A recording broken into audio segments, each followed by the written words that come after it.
which is required to be unified, it is Germany. Germany was a very relatively different kind of strategy. Like if we see, this was the kingdom of Prussia. Okay, this was Prussia. It was divided into two parts, West Prussia and East Prussia. All right. Then eventually, this is the area of Austria, and they had so many internal states. Okay, so many states are there. In fact, there was a time when there were more than 300 states. They were merged into 39 states by Napoleon.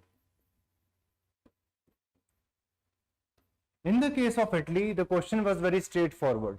कि कौन lead करेगा unification? The answer was Piedmont and Sardinia. However, in the case of Germany, the struggle was also internal. Two major states were there, Austria and Prussia, and the rest of the lesser German state.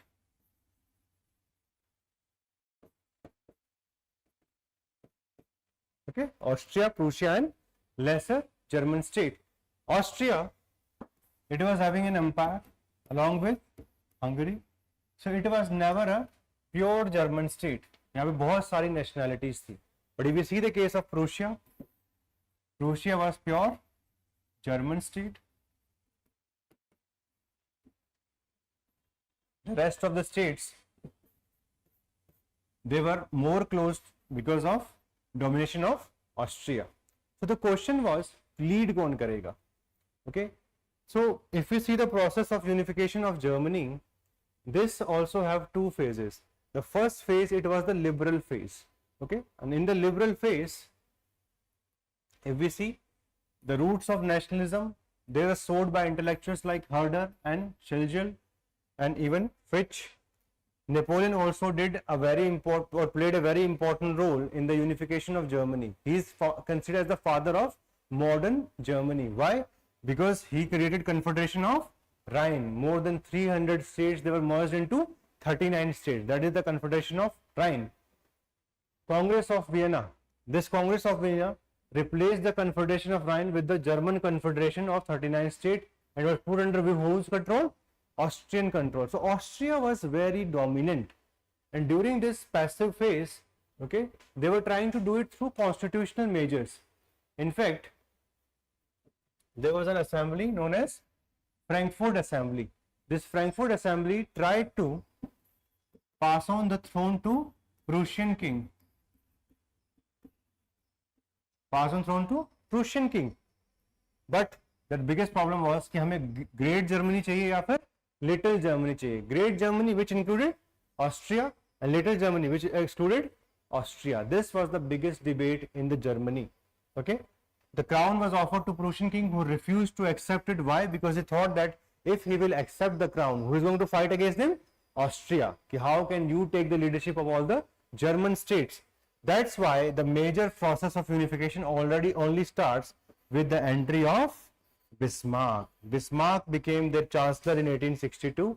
He said, "ये सब parliament से हमें crown नहीं चाहिए. I follow the policy of blood and iron. I'm going to just fight some wars, and that will be the end of it." So the moment he came to power, he first modernized the army of Prussia. The moment modernization was done, he fought three major wars. First war was fought with Denmark, second was fought with Austria, and third was fought with France. And with the help of this, he was able to establish unification by 1871. Let us see this in a little bit of detail. Why they had to fight against Denmark? Denmark remained a big problem for them. Why? Because two small German areas, Schleswig and Holstein, they were under the control of Denmark, but only nominal control. Completely उनका part नहीं थे. So what happened? In 1863, the King of Denmark incorporated them into their kingdom. Bismarck proposed to Austria that let us start a joint action against Denmark. Denmark was defeated in 1864. Treaty was signed, and they surrendered both Schleswig as well as Holstein to Prussia and Austria. Then, as all of us understand, he never liked Austria, but he could never humiliate them also. Okay, so that's why he had to be very, very precise. So Bismarck said that separate administration should be there for the duchies. एक नहीं रखेंगे उनके लिए. That's why they divided Schleswig and Holstein among themselves. So this convention was signed in 1865, Convention of Gastein. As per this, Holstein was given to Austria and Schleswig was given to Prussia. This is the first phase of German unification. Then comes the conflict. Austria appealed that the issue of Diet of German Confederation is violating the Convention of Gastein. However, Bismarck said, no, this is not doing anything. Bismarck started mobilizing the Prussian troops, and this famous war was fought in 1866. This is known as the Battle of Sadowa, also known as the 7 Weeks War. When the war was about to start between Austria and Prussia, France thought कि ये दोनों तो बिल्कुल टक्कर के लोग हैं. They're going to fight for a long time. In the end, I am going to decide the outcome of the war. He did not know at that point of time, Napoleon III, that Prussia is very, very strong. And when Prussia was able to defeat Austria in 3 weeks, whole of France was up in arms. They were saying कि हमने बहुत बड़ी गलती कर दी ये war करने देंगे इनको. That's why a swift and decisive action was taken by Prussia in the Battle of Sadowa. Prussian military leaders, they favored capturing Vienna, but Bismarck opposed further escalation. Why? Because he knew that his number one enemy is not Austria, that is France. Because France would never like a major country on its borders.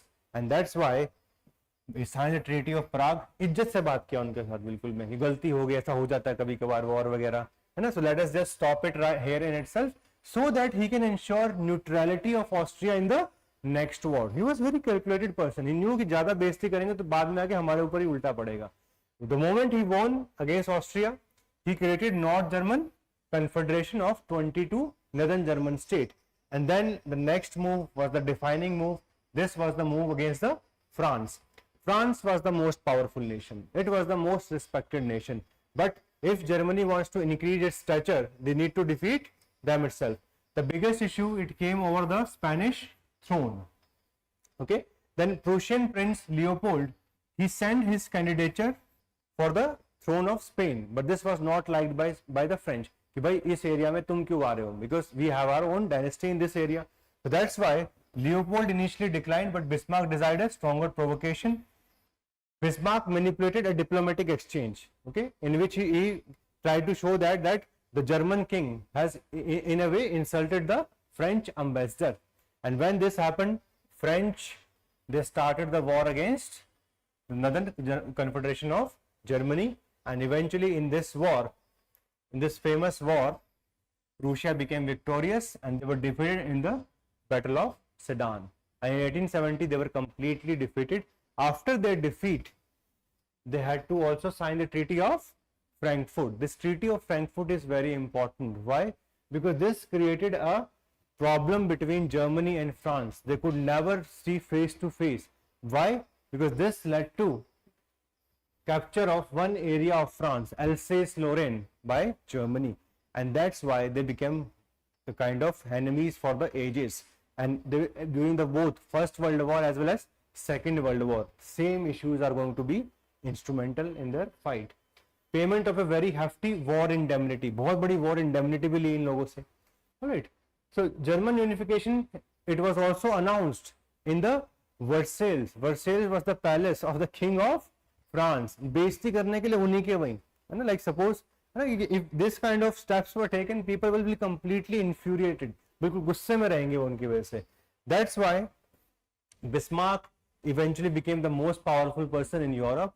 Germany became the leader, and France from this time onward required a friend, because on its own it could not fight against Germany. अब उसको किसी और दोस्त की requirement होगी.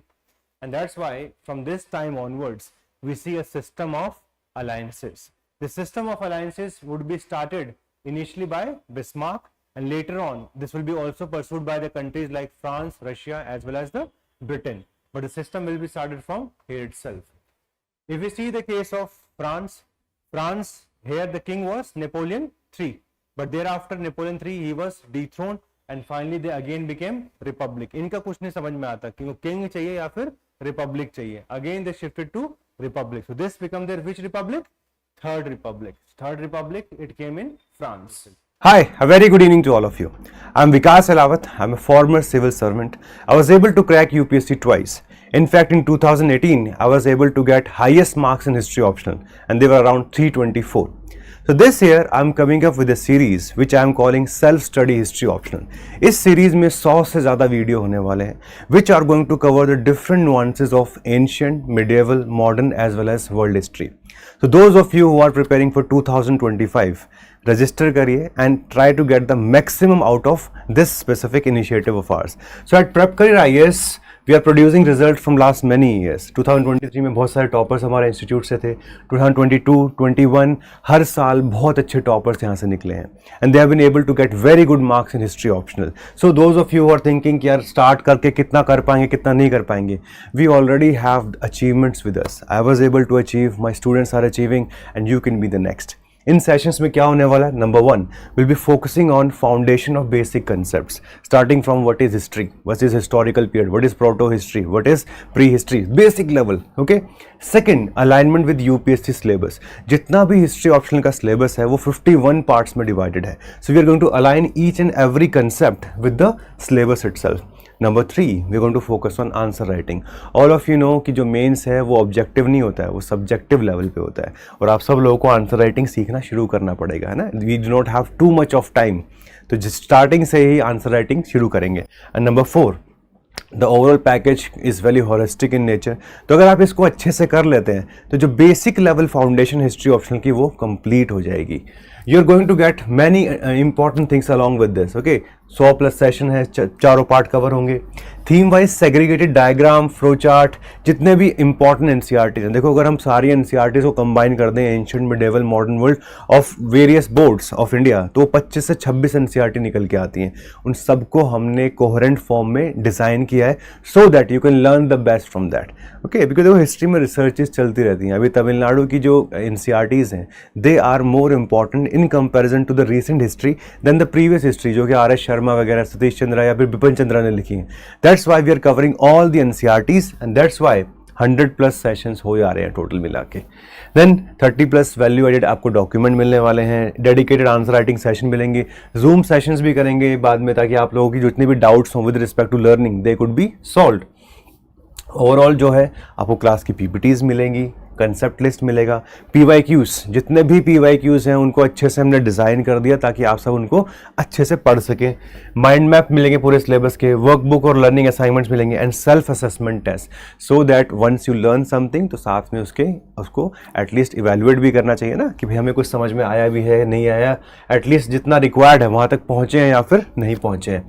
तो आपको करना क्या है, what we need to do that, सबसे पहले आप रजिस्टर कर लीजिए. ठीक है. आपको एक स्पेसिफिक गूगल शीट मिलेगा, उसमें आप रजिस्टर कर लीजिए. Then as all of us understand, हर किसी के पास लिमिटेड स्लॉट्स हैं, तो आपको एक स्पेसिफिक कॉल आएगा, and that is something which we are calling at screening process.